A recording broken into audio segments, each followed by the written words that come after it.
कहते कबीर कबीर कबीरा, कहते कबीर कबीर। माया को पहचानना बहुत दुष्कर कार्य है, सदता ही नहीं। देवता, मुनि, मनुष्य इत्यादि सभी भरमाए रहते हैं और माया सभी नचावत, सबको नचाती है। अच्छे अच्छों को माया ऐसे लपेट देती है कि पता ही नहीं लगता कब आकर माया ने अपना जाल फेंक दिया और पंछी उसमें फंस गया। माया महाठगनी, बहुत ठगने वाली है। और कबीर साहब माया को अच्छी तरह से पहचानते हैं।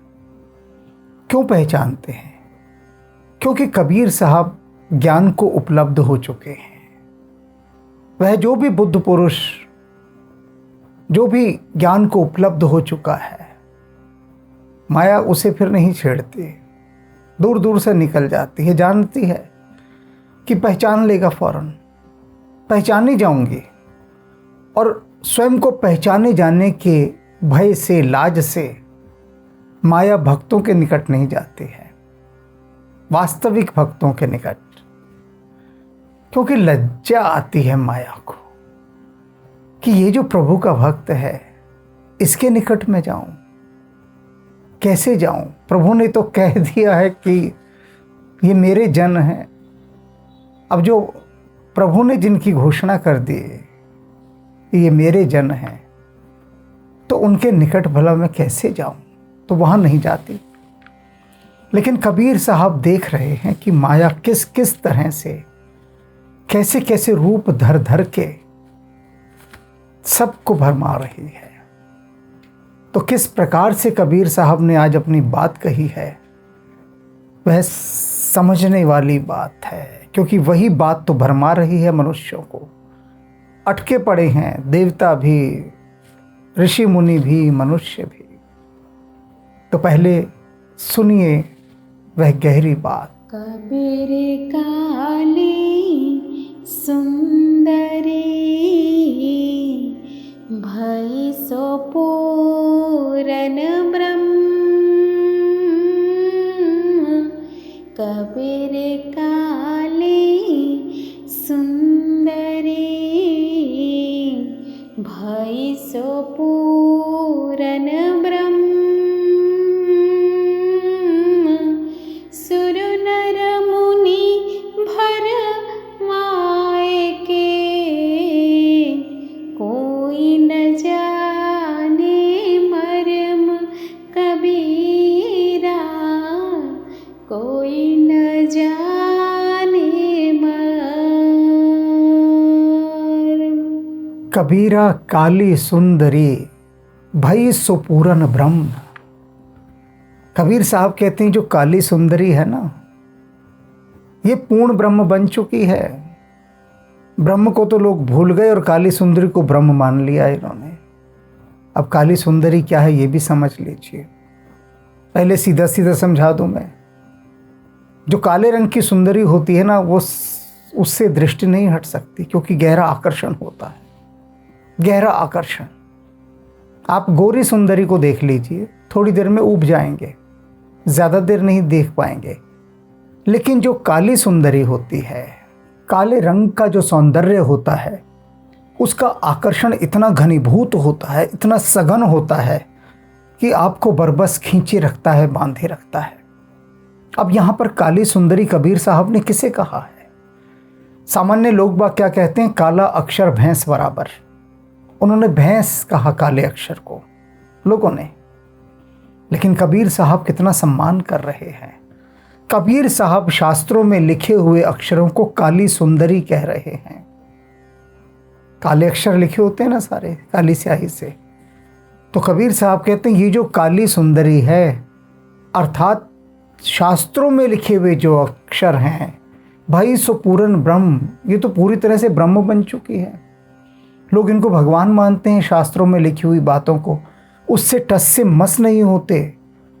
ब्रह्मा जी का दर्जा इसने पा लिया है शास्त्रों की लिखी हुई बातों ने, इन काले अक्षरों ने, ये जो काली सुंदरी है, ऐसा इसने जबरदस्त प्रभाव जनमानस पर डाला हुआ है, ऐसा जबरदस्त प्रभाव।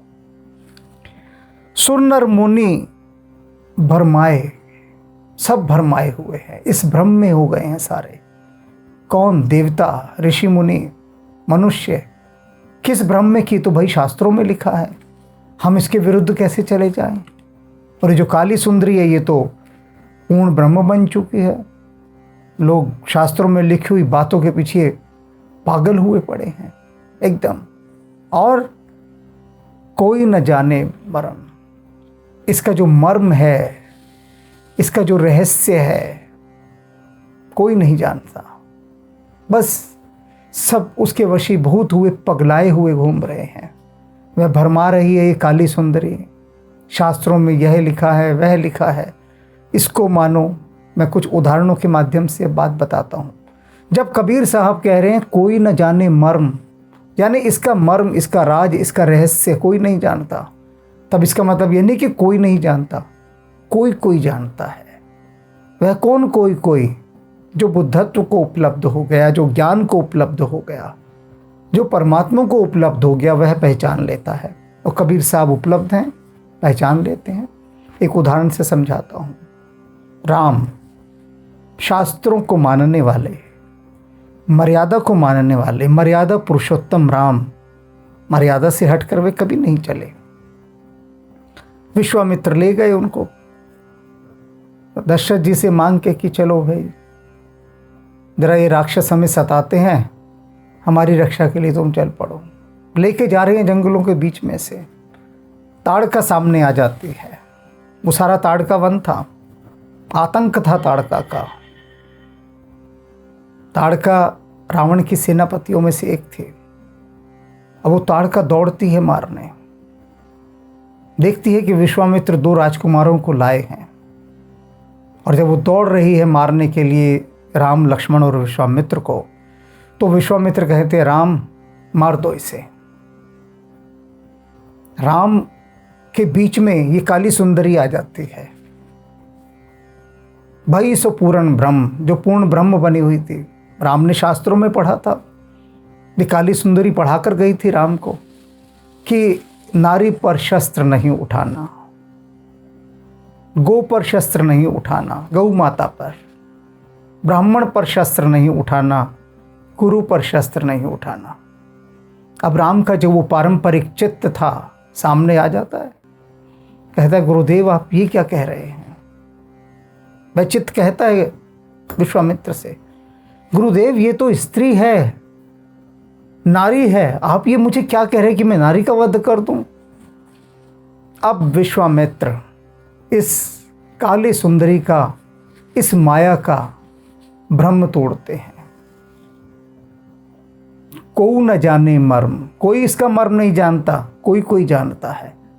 विश्वामित्र कहते हैं राम, कैसी स्त्री, कैसी नारी, जो राक्षसी हो गई वह फिर स्त्री कहाँ रही, नारी कहाँ रही। नारीत्व तो इसने त्याग दिया, स्त्रीत्व तो इसने त्याग दिया, ये तो राक्षस है। और राक्षस ना नर होता है ना नारी होता है, राक्षस केवल राक्षस है और उसका वध होना ही चाहिए। अत्याचारी है, आतताई है, तुम इसमें स्त्री मत देखो, देखो कि एक अत्याचारी है, नृशंस, क्रूर, हत्यारिन है, मार दो। और राम मार देते, क्योंकि यदि राम पूर्ण रूपेण पारंपरिक ही होते तो कहते गुरुदेव ये रखा धनुष, ये जोड़े हाथ, मैं ये काम नहीं करूँगा, आप चाहे कितना मुझे उपदेश दीजिए, मैं ये काम नहीं करूँगा। शास्त्रों में जो लिखा है उससे ऊपर बहुत कुछ है, उससे बाहर बहुत कुछ है। और उसे कौन जानता है? उसे सिर्फ ज्ञानी पुरुष ही जान पाता है। वही जान पाता है जो राम के संग रहता है, ब्रह्म के संग रहता है, ब्रह्म के साथ रमण करता है। वही जानता है कि शास्त्रों में कहाँ कहाँ माया फैलाई गई है। ये मत समझ लीजिएगा कि शास्त्रों में जितनी बातें लिखी हैं सब पूर्ण रूपेण सत्य हैं। ये काली सुंदरी है भाई सो पूर्ण ब्रह्म बन गई है, लेकिन जो इसका इस ब्रह्म जाल तोड़ना जानते हैं। अब शास्त्रों में लोग मुझे कहते हैं कि आप ये क्या कहते हैं कि प्याज और लहसुन खाने में कोई हर्ज नहीं। अरे शास्त्रों में लिखा गया ये तो रक्त मांस से बना है, खून है इसके अंदर, राक्षसों का और पता नहीं किस किस का, तो ये खून से बना हुआ पदार्थ है। अब ये जो काली सुंदरी के अंदर यानी इन शास्त्रों में जो बातें लिखी हुई हैं ये वाली, ये माया का अंग है। माया ने हर जगह अपना कुछ न कुछ अंश डाल दिया है कि लोग शास्त्रों की बात मानेंगे, उन पर भरोसा करेंगे, तो शास्त्रों के माध्यम से ही माया कहती है इनको मैं घेरती हूँ। ये इतने कमज़ोर लोग हैं, फौरन घिर जाएंगे, सोचेंगे समझेंगे भी नहीं, एक क्षण को नहीं सोचेंगे कि जैसे ये प्याज और लहसुन है, ये तो अमृतमयी औषधियाँ हैं, इनके गुण देखो जरा, गुण देखो इनके। गुण देखोगे तो कहोगे हम भी किसान की तरह सिर्फ प्याज और रोटी खाएंगे। अब किसान को कोई मतलब नहीं कि खून से बना या नहीं बना, वो तो खेत में बैठता है, अपने गोडे पे रखता है गंठा, एक प्याज तोड़ता है, मुक्का मारता है और प्याज से रोटी खा लेता है। मैं देख लो, उसे कोई पाप नहीं लगता, कुछ भी पाप नहीं लगता किसान को। लहसुन की चटनी बनाता है लाल मिर्च के साथ, खूब खाता है, कोई पाप नहीं लगता, क्योंकि वह जानता है कि ये वनस्पति जगत है, ये एक सब्जी है, इसमें कहाँ का खून, कहाँ का इसमें पाप, कुछ भी नहीं, कुछ भी नहीं। अब ये जो काली सुंदरी है, इसने ऋषि मुनियों को भी भरमा दिया, देवताओं को भी भरमा दिया, और मनुष्य तो चीज़ ही क्या है, कह दिया सबको भैया प्याज लहसुन, भोग नहीं लगाना देवताओं को, देवता रुष्ट हो जाएंगे। अरे देवता प्याज लहसुन से रुष्ट हो जाएंगे तो वो देवता किस बात के, कैसे देवता? और यदि प्याज लहसुन से देवता रुष्ट होते हो तो होते रहे भैया, बोलो तुम रुष्ट, हम तो राम जी के पास हैं, राम जी प्रसन्न होने चाहिए बस।